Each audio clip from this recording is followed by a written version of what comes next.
Sriwijaya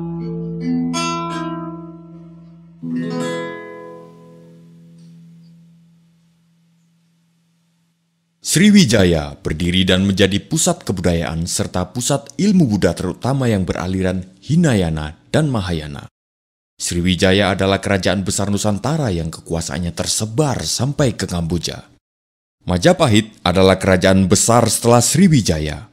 Majapahit berasal dari nama buah maja dan rasanya yang pahit.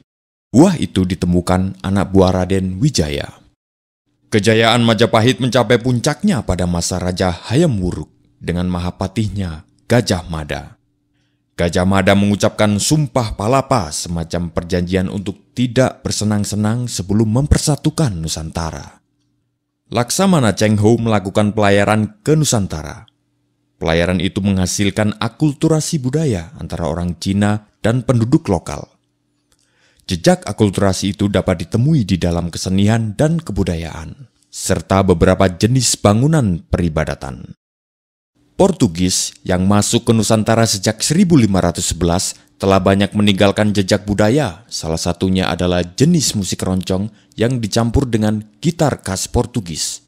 Di samping persebaran agama Kristen oleh Franciscus Xaverius, Portugis banyak meninggalkan perbendaharaan kata, yang sampai saat ini kata itu masih dipakai. Pada tahun 1595, Belanda pertama kali melakukan pelayaran ke Hindia Timur dengan 4 kapal dan 249 awak kapal, di bawah pimpinan Cornelius de Houtman. 1602 Maret, terbentuklah VOC. VOC sebenarnya adalah jalan tengah yang ditempuh oleh kerajaan Belanda untuk meredam persaingan tidak sehat antar perusahaan untuk menguasai perdagangan ke Nusantara. Setelah berdiri selama 198 tahun, pada 1 Januari 1800, VOC secara resmi dibubarkan. Pembubaran VOC ini disebabkan oleh banyak hal, salah satunya adalah korupsi di dalam VOC sendiri. Melalui perjanjian Kew, Belanda menyerahkan kekuasaan bekas jajahannya ke kerajaan Inggris. Kemudian Thomas Stamford Raffles dipilih menjadi perwakilan Inggris di Jawa. Ia kemudian menulis buku yang fenomenal, yaitu History of Java. Pada tahun 1825, Perang Pangeran Diponegoro berlangsung dan berakhir pada tahun 1830.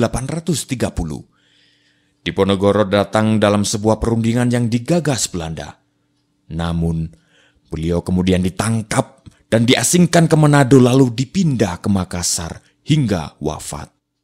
Mei 1908, berdirilah organisasi modern pertama yang didirikan oleh Dr. Sutomo, Dr. Cipto Mangunkusumo, Dr. Rajiman Wediodiningrat, dan Dr. Wahidin Sudirohusodo. Organisasi itu bernama Budi Utomo. Sarekat Dagang Islam didirikan pada tahun 1910 oleh Tirto Di Suryo. Sebelumnya, pada tahun 1903, ia berhasil mendirikan surat kabar pertama dengan nama Sunda Berita, yang didanai dan dijalankan oleh orang pribumi.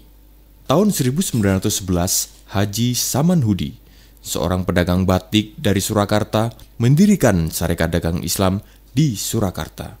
Di Surabaya, HOS Cokroaminoto mendirikan cabang dan segera menjadi besar dan meluas di bawah pimpinan Cokroaminoto.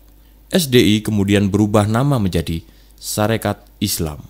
Pada tahun 1911, EFE Dowisdekker atau Setiabudi, Cipto Mangunkusumo, Suwardi Suryadiningrat atau Ki Hajar Dewantoro mendirikan Indisci Party. Tahun 1912, Kiai Haji Ahmad Dahlan mendirikan organisasi Islam modern pertama, yaitu Muhammadiyah atau Jalan Muhammad. Organisasi ini memberikan pengaruh besar hingga saat ini.